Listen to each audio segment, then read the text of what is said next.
Bonjour et bienvenue à cette rencontre d'information 2025-2026 sur la reconnaissance des acquis et des compétences au Cégep de Sainte-Foy. La rencontre se déroulera en 4 parties. Premièrement, nous ferons une sensibilisation aux termes utilisés lors de la reconnaissance des acquis et des expériences.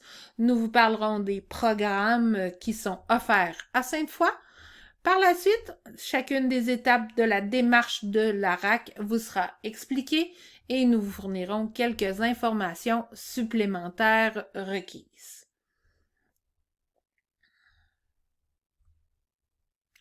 Le vocabulaire de la reconnaissance des acquis et des compétences, la RAC. Donc, il est bien important de comprendre que ce terme veut mentionner la reconnaissance des acquis et des compétences, c'est-à-dire de pouvoir reconnaître ce que vous avez acquis au niveau professionnel, personnel et lors de certains acquis scolaires en fonction du programme d'études.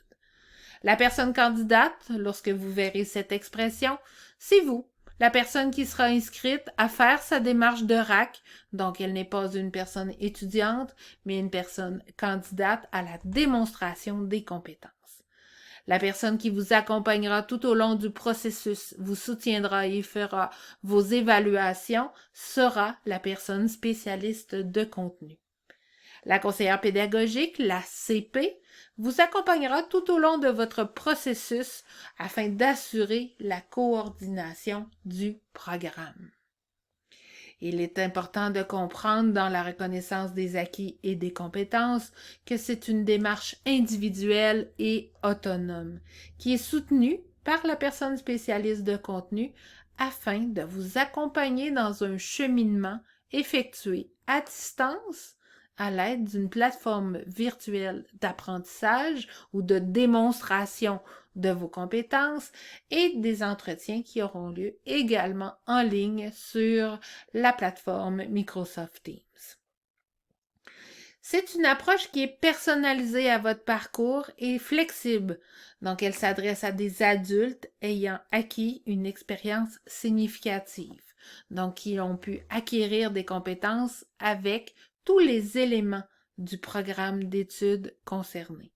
Donc, l'expérience peut être professionnelle, personnelle et ou scolaire, mais toujours en lien avec le programme d'études. Donc, la RAC, ce n'est pas une formation en classe, ce n'est pas des cours, ce n'est pas des stages. Donc, ça ne permet pas d'acquérir des connaissances, mais plutôt de permettre d'attester les compétences qui sont déjà acquises dans votre parcours de vie. Elles sont propres aussi à chacun des programmes d'études. Ce n'est pas un diplôme, la RAC. Vous n'aurez pas de diplôme de RAC. Vous aurez un DEC ou une AEC, donc 2 certifications possibles, et la RAC demeure la façon d'obtenir ce diplôme. Donc, en quelques mots, également, vous dire que la RAC, il y a certains préalables qui sont requis. Est-ce que vous pensez que c'est d'avoir un diplôme du secondaire ou du collégial? D'avoir de l'expérience significative en lien avec le programme? Ou simplement d'avoir un emploi dans le domaine? Eh bien, la réponse est B. La condition d'admissibilité est de démontrer lors de votre entrevue de validation votre capacité à faire valoir vos compétences et votre expérience significative en lien avec la profession. Certains programmes vous demanderont de pouvoir faire évaluer vos compétences en contexte de milieu de travail. Donc, il sera à vous, s'il est possible ou non, de vraiment pouvoir mettre ça en lien avec votre milieu de travail. Qu'est-ce qui va influencer votre réussite? Est-ce que ça va être de vous octroyer suffisamment de temps? Certains diront, moi, rien, je possède déjà toutes les connaissances, ça fait tellement longtemps que je travaille dans le domaine. Ou d'effectuer les lectures qui sont recommandées. Ne pas poser de questions trop. Croire que c'est la personne spécialiste qui devra structurer ma préparation. Eh bien, les réponses sont les A et le C. Donc, il sera important et de votre responsabilité d'établir votre propre échéancier de travail en respectant les ententes que vous aurez prises avec votre personne spécialiste et les rencontres prévues à l'horaire. Il sera important pour vous de vous motiver à réaliser vos évaluations. Vous devrez trouver des plages horaires dans votre vie en conciliant famille, travail et activités personnelles. Il est important aussi de prendre le temps de vous outiller, de parfaire vos connaissances. Parfois, certaines expériences dans le contexte du milieu de travail, vous n'avez pas développé autant cette compétence comme le programme d'études, donc vous aurez à acquérir des connaissances par vous-même de façon autonome. Il est bien important de questionner votre spécialiste de contenu afin de bien vous préparer à réaliser les différentes évaluations. Donc, pour résumer, la RAC, il est important de voir que la personne candidate a, si elle le souhaite, acquérir des connaissances dans le secteur régulier ou ailleurs, en classe ou en ligne avec un enseignement et un horaire fixe. Mais ça, c'est l'enseignement. Ce n'est pas la reconnaissance des acquis. Donc, avec nous, vous venez dans la méthode reconnaissance des acquis et des compétences, donc avec cette démarche à distance, avec un spécialiste de contenu et un horaire flexible. Vous n'acquérez pas de nouvelles connaissances, mais vous allez démontrer vos compétences. Donc, une fois toutes vos évaluations complétées, mèneront à un cheminement de diplomation. Donc, ce diplôme peut se traduire soit par un AEC, une attestation d'études collégiales. Dans une attestation, nous retrouvons que les compétences reliées au programme d'études. Certains de nos programmes d'études offrent la possibilité de faire l'AEC. D'autres permettent de faire le DEC, qui est un diplôme d'études collégiales. Les compétences vont être liées au programme d'études, mais à ça va se joindre les compétences de la formation générale, c'est-à-dire français, philo, éducation physique et également des cours complémentaires. Donc, il sera important de bien vérifier ces compétences-là et vous aurez à faire l'épreuve uniforme de langue. Veuillez prendre note que certains programmes n'offrent que le DEC, d'autres n'offrent que l'AEC, et certains programmes offrent les deux diplômes possibles. Donc, surveillez et vérifiez bien le diplôme que vous souhaitez avoir. Donc, vous retrouverez dans le PowerPoint qui sera jointe à cette présentation vidéo, en fonction du programme que vous aurez démontré un intérêt, les éléments de compétences du programme souhaité. Ici, à titre d'exemple, je vous prends l'aide-mémoire du programme DEC en graphisme. Donc, vous verrez dans la case de gauche l'expérience requise. Vous retrouverez les informations pour chacun des programmes, la même idée de structure de cette page. Donc, à gauche, on retrouve l'expérience requise et à droite, le profil du candidat, les fonctions que vous avez pu occuper, les milieux de travail, ainsi que l'implication personnelle et le bénévolat qui est important de tenir compte car en RAC, toute expérience peut être pertinente. Donc, par la suite, à la page suivante, vous retrouverez les différents éléments de compétences regroupés et vous pourrez voir si vous sentez avoir toutes les compétences requises pour faire le tour du programme. Donc, prenez note qu'ici, c'est bien le DEC en graphisme, mais vous aurez dans le PowerPoint qui va être jumelé le programme pour lequel vous avez appliqué. La démarche de RAC comprend 6 étapes importantes pour être complétée et aujourd'hui, en écoutant cette vidéo, vous effectuez l'étape 1, soit celle de l'information qui est obligatoire. Afin de saisir les principes de la démarche, de comprendre les documents à soumettre et d'informer des dates, des coûts et des étapes à venir.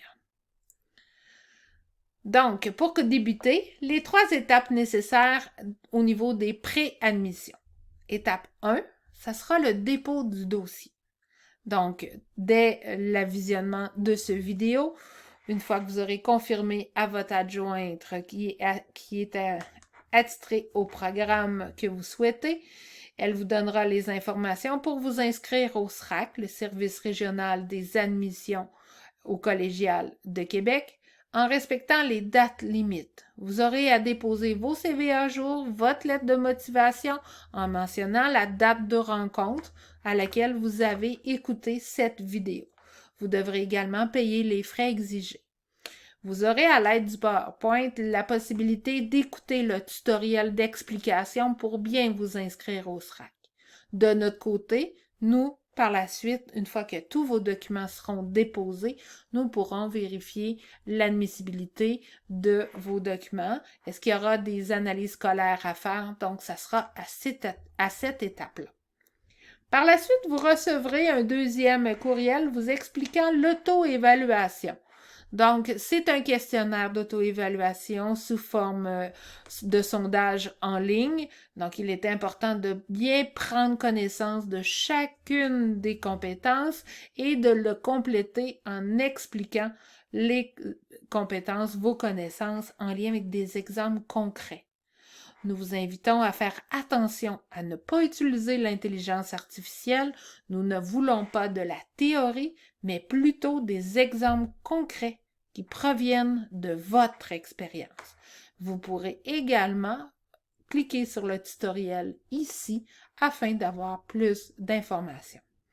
Une fois que votre questionnaire d'auto-évaluation sera complété, nous allons analyser les réponses du questionnaire et préparer tranquillement l'entrevue de validation que vous aurez avec des spécialistes de contenu.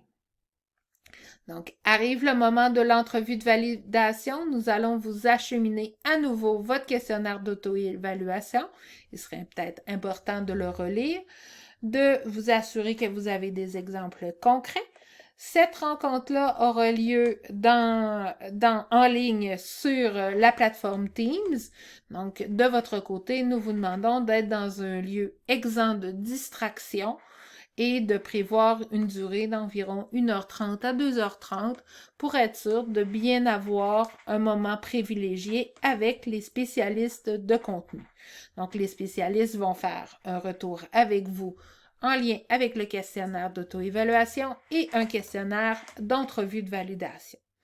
Une fois la rencontre terminée, ils vont prendre une décision sur votre admissibilité à la RAC et vont émettre des recommandations sur l'admission ou non au processus de la reconnaissance des acquis. Donc, on a parlé de substitution ou d'équivalence. Donc, il est important de savoir qu'en reconnaissance des acquis, un principe important, c'est qu'une compétence qui a déjà été évaluée et qui comporte les mêmes éléments de compétence dans un autre programme ne devront pas être réévalués et il y aura là, à ce moment-là, substitution. Les substitutions collégiales sont la responsabilité de notre côté. Donc, c'est nous qui allons faire les vérifications lors de votre dépôt de dossier. Donc, nous avons déjà vos formations que vous avez déjà suivies et on pourra établir les substitutions. Vous n'avez aucun document à compléter pour cette étape. Cependant, si vous avez fait des cours au niveau universitaire, des cours au niveau professionnel et qui sont dans le même domaine d'études et qui pourraient porter les mêmes éléments de compétences, nous allons vous demander de compléter le formulaire de demande d'équivalence. Vous allez devoir nous fournir les plans de cours requis pour ces éléments de compétences. Donc, le formulaire, vous devez inscrire la compétence que vous aimeriez être reconnue en équivalence et indiquer le cours pour lequel vous aimeriez recevoir une équivalence. Donc, c'est bien important de prendre une compétence avec un cours et il faudra nous fournir les plans de cours et l'original du relevé de notes. Il est important de vous dire de ne pas envoyer une charge trop grande de plan de cours dans l'espoir de. Il est important pour vous de faire la sélection préalable. Donc, si vous êtes dans cette situation et vous avez d'autres questions, n'hésitez pas à contacter votre conseillère pédagogique. Elle vous aidera à bien saisir l'importance des équivalences. Donc, votre questionnaire d'auto-évaluation pourrait ressembler à celui-ci. Donc, la compétence qui est nommée au début et par la suite, vous devez indiquer si vous êtes capable, oui, en partie ou non. Donc, vous aurez quelques compétences comme ça et vous aurez un paragraphe à inscrire. Donc, dans ce paragraphe, c'est important de nous parler de vos expériences, de nous parler de situations que vous avez mis en application ces compétences. Et comme mentionné plus tôt, il n'est pas requis d'utiliser l'intelligence artificielle pour compléter vos commentaires. Nous voulons des faits, nous voulons du vécu personnel et professionnel. Si vous avez des SU qui ont été mis dans votre grille de cheminement, à ce moment-ci, vous pourrez nous mettre « Je suis capable » et dans la case commentaire, mettre « Substitution ». Vous n'aurez pas à commenter plus cette case. Donc, la décision suite à l'entrevue de validation, il est important de voir que vous avez votre entrevue de validation. Il peut y avoir une admission positive, une admission partielle ou un refus. Si l'admission est positive, on poursuit les prochaines étapes, donc les évaluations et le reste des démarches. Si vous êtes en admission partielle, c'est qu'il y a certaines compétences qu'on a évaluées qu'ils n'étaient pas complètement possédés actuellement. Donc, vous serez admis au processus, mais avant de faire les travaux reliés à ces compétences, nous allons avoir une rencontre avec le spécialiste de contenu qui viendra réévaluer votre niveau d'acquisition. Donc, il se peut qu'il vous fournisse des lectures et des vidéos à regarder pour améliorer vos connaissances de façon autonome. Si vous êtes refusé, parfois nous pourrions vous recommander un parcours de formation traditionnel afin d'aller vraiment acquérir des connaissances. Cependant, nous pourrions aussi vous dire qu'il vous manque un peu d'expérience, que l'expérience n'était pas assez significative en lien avec le programme d'études et à ce moment-là, vous aurez une année pour parfaire vos expériences et vous pourrez, un an plus tard, faire la nouvelle demande pour vérifier votre admissibilité à la reconnaissance des acquis. Une fois que vous êtes admis, vous avez une réponse positive, nous irons faire l'évaluation de vos compétences. Donc, vous devrez lire les conditions de reconnaissance qui sont les consignes. Vous devrez par la suite faire les productions qui vous sont demandées, effectuer les entretiens après le dépôt des documents, car nous vérifierons sa validité, la compréhension et s'assurer que c'est bien vous qui avez fait les travaux. Donc, il est important de respecter les échéanciers et les rendez-vous. De notre côté, l'équipe de la RAC s'assurera de vous présenter les documents, les travaux, de vous accompagner lors de périodes de questionnement, d'effectuer les rencontres d'entretien, de faire l'évaluation des productions et de transmettre le bilan à la conseillère pédagogique afin de pouvoir inscrire une note dans votre cheminement scolaire. Donc, il peut parfois arriver qu'il y aura une formation manquante. Vous avez une compétence et vous n'avez pas atteint le seuil de réussite requis. Vous aurez alors à refaire des lectures, des tutoriels, des productions formatives à faire et vous recommencerez l'évaluation de cet élément-là. Donc, il n'y aura pas d'échec en RAC. Parfois, une petite prolongation afin de vous faire acquérir les notions. Votre spécialiste de contenu vous accompagnera dans le processus et vous réévaluera sur les éléments manquants. Une fois tout le processus complété, soit si vous êtes dans un AEC, toutes vos compétences spécifiques, si vous êtes dans le diplôme d'études collégiales, le DEC, à ce moment-là, lorsque votre formation générale et votre formation spécifiques sont complètes, là, vous pourrez faire une demande pour votre diplôme.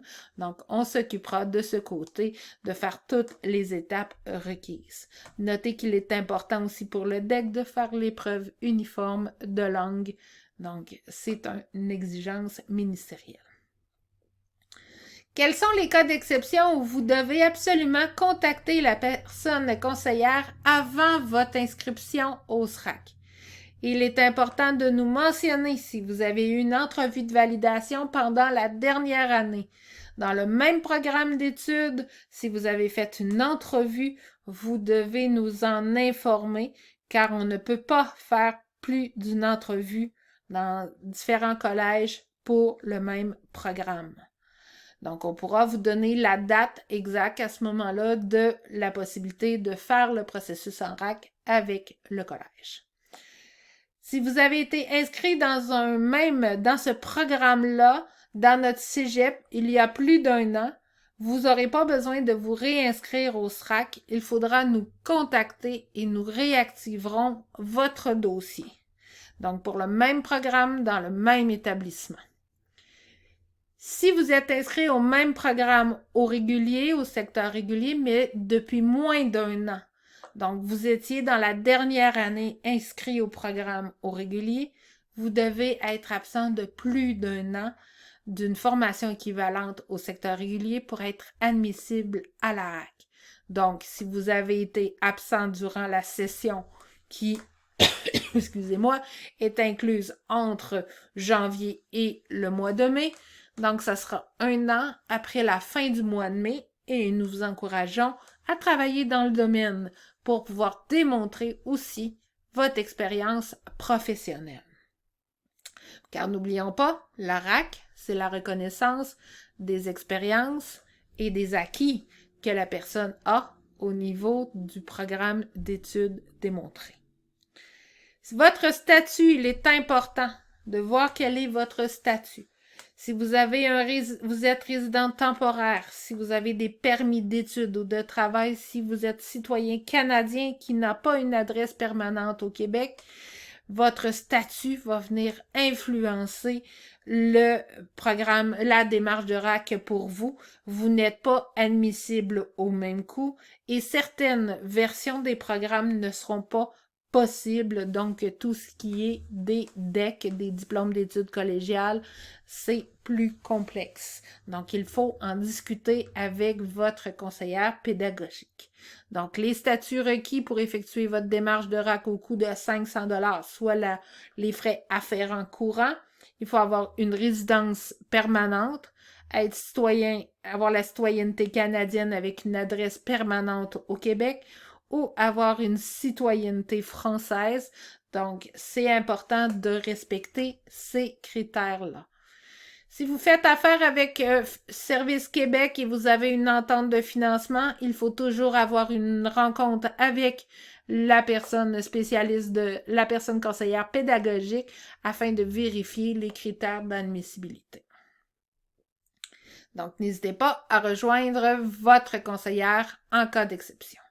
Voici le fichier pour les coûts au niveau des frais qui sont reliés au processus de la démarche de RAC. Donc, pour ouvrir votre dossier au SRAC, un montant de 39 $ vous est demandé lors de l'inscription.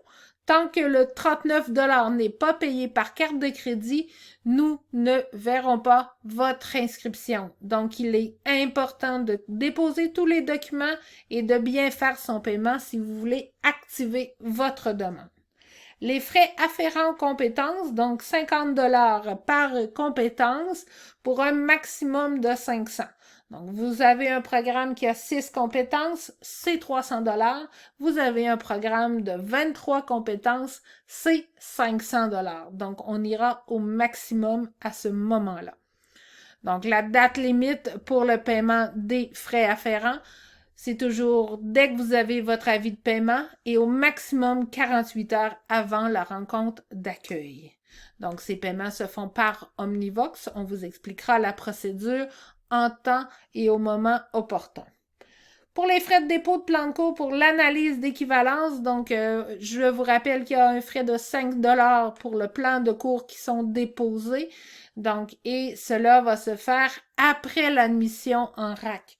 Nous n'analyserons pas d'équivalence tant que la réponse d'admission après l'entrevue de validation ne sera pas faite.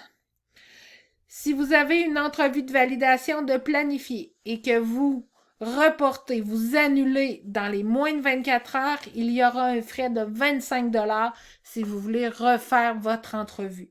Donc, il est important de se présenter à nos rencontres car 2 personnes spécialistes vous attendent pour faire l'entretien. Au niveau de la formation générale, il y a des frais reliés avec les compétences. Donc, si vous faites vos compétences de formation générale dans le processus d'admission RAC, dans un contexte où les compétences, vous êtes capable de nous les démontrer en français, en anglais, en philo, que vous êtes capable de faire ces compétences-là.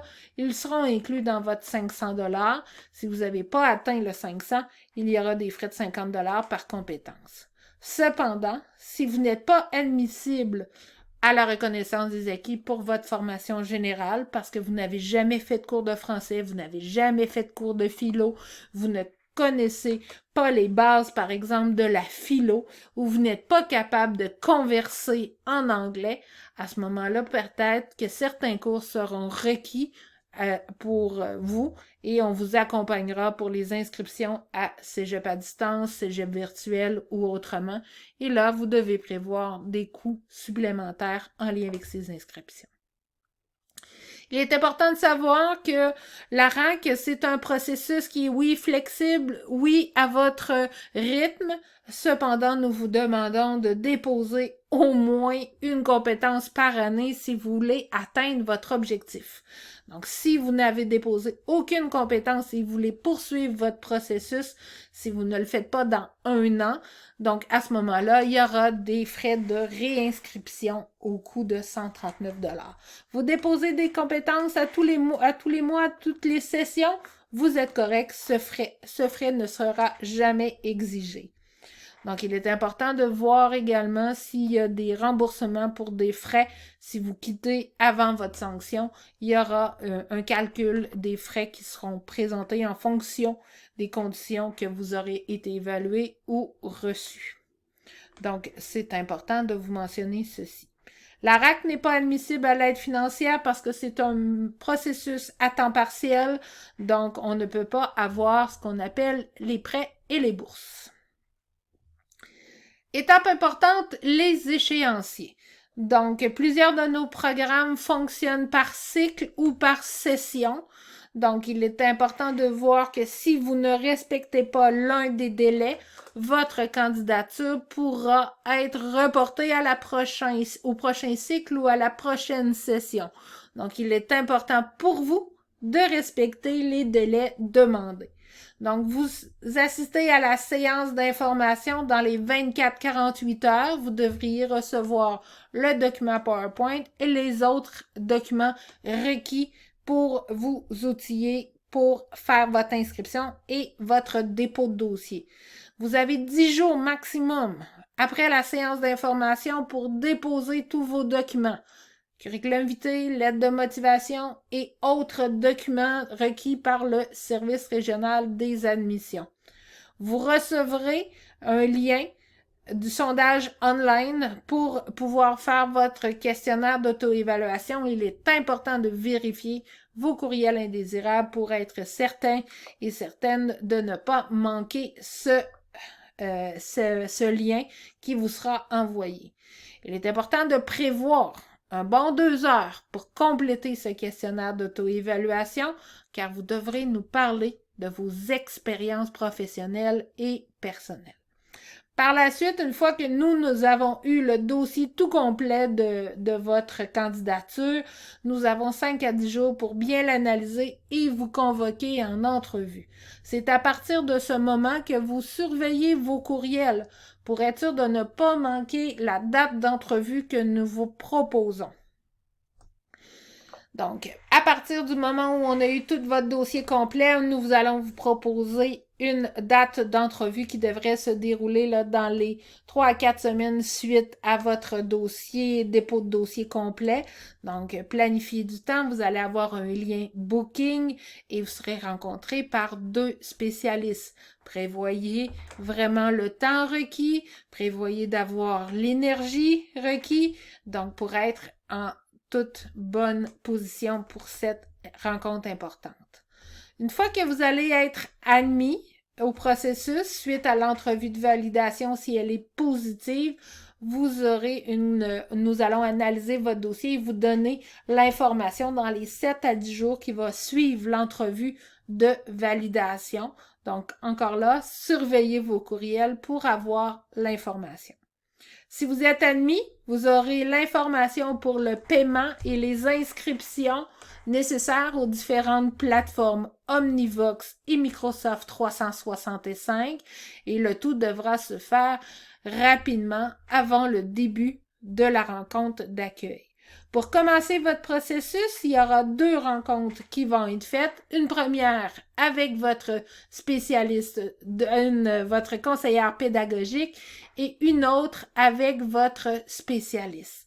Les 2 dates vous seront confirmées à l'heure de votre inscription pour vous mentionner si oui, pour réserver ce moment précieux.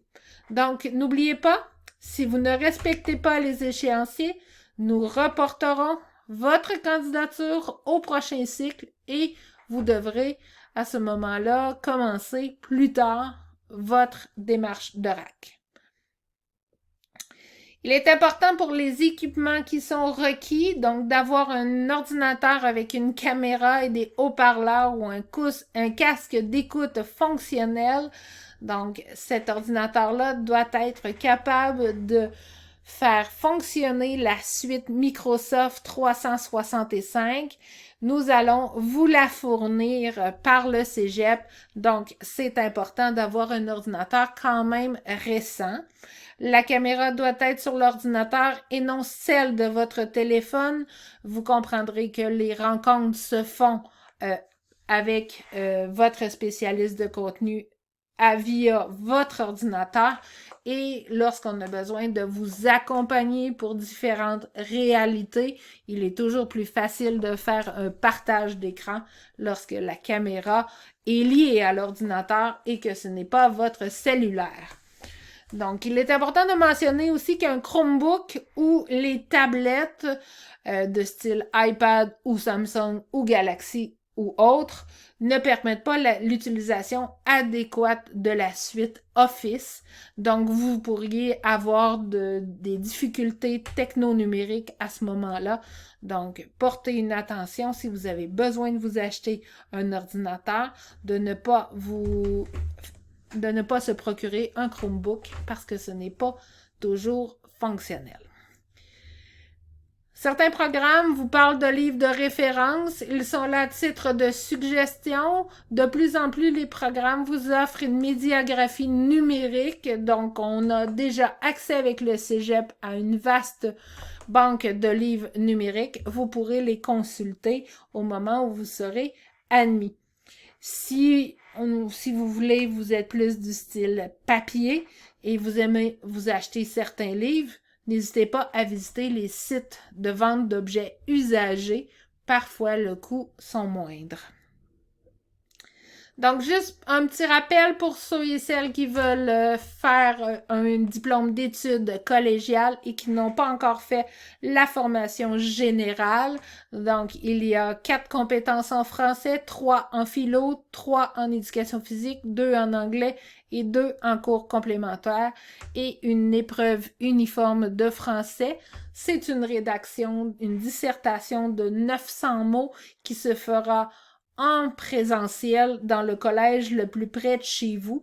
Nous allons planifier avec vous cette rencontre-là. Cette épreuve passe 3 fois dans l'année, donc il est important de bien la planifier pour pouvoir respecter vos délais.